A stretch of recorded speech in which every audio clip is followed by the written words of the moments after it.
Assalamualaikum warahmatullahi wabarakatuh. Selamat berjumpa kembali dengan channel Math Problem. Pada channel ini kita akan membahas soal-soal matematika.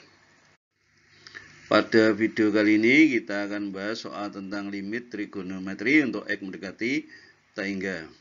Soal saya ambil dari soal SBMPTN tahun 2017. Ini soalnya nilai limit untuk X mendekati tak hingga dari kosekan super X dikurangi kotangen super X sama dengan A, B, C, D, E.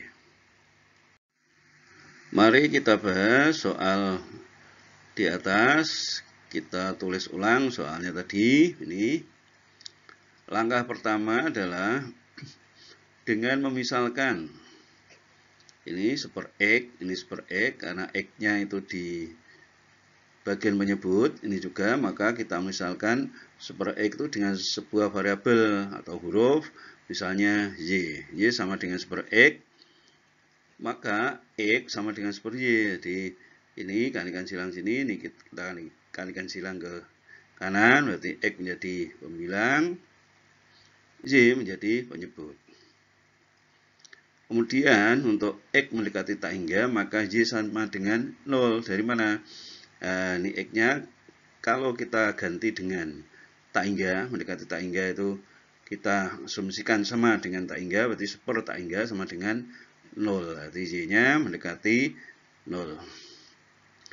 Dari soal di atas dapat diubah menjadi seperti ini. Limit X mendekati tak hingga tadi bisa kita ganti dengan Z mendekati 0 karena kita memisalkan Z sama dengan super X tadi. Kosekan super X berarti kosekan Y. Nah, dari mana? Ini Y sama dengan super X, kotangen super X berarti sama dengan kotangen Y. Rumus-rumus yang kita perlukan adalah ini.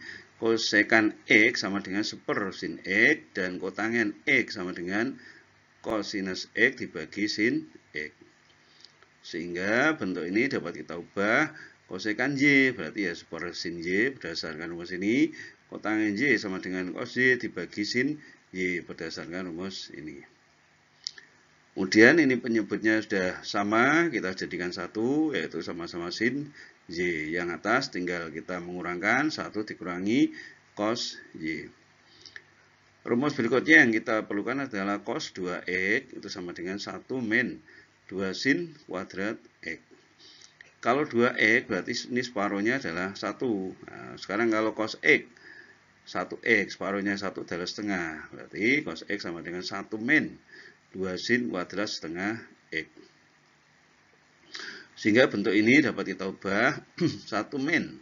Tadi kan cos X sama dengan 1 min 2 sin kuadrat X. Sehingga kalau cos Y ya 1 min 2 sin kuadrat setengah Y.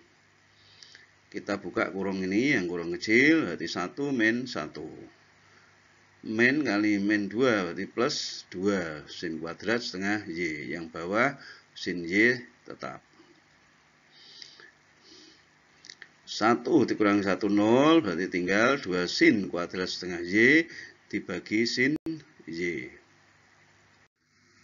Ya, ini adalah bentuk terakhir yang sudah kita dapatkan tadi. Berikutnya, menurut teorema limit, 2 ini bisa kita keluarkan menjadi 2 kali limit yang ini yang di dalam kurung.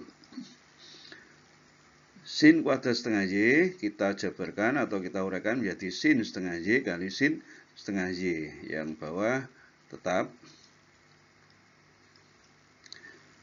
Berikutnya, sin setengah Y kita bagi dengan sin Y. Maka menurut teorema limit, ini limit perkalian, jadi ini kali ini limitnya 1. Nah, menurut teorema limit bisa kita pecah menjadi 2 buah limit. Limit ya limit, yang satu ini begini, yang satu adalah ini sin setengah Y.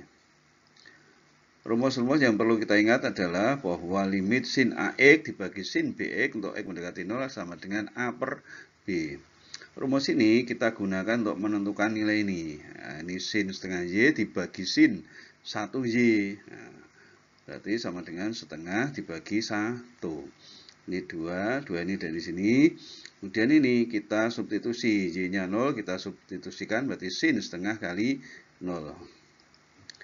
Setengah dibagi 1 adalah setengah, 2 kali setengah sama dengan 1.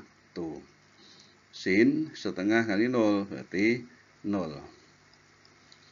1 kali, kita tahu nilai sin 0 adalah 0, berarti 1 kali 0 sama dengan 0. Berarti ini adalah jawabannya sama dengan 0. Ya, kita kembalikan ke soal. Ini soalnya tadi, dan kita sudah mencari jawabannya adalah 0. Berarti jawabannya adalah C.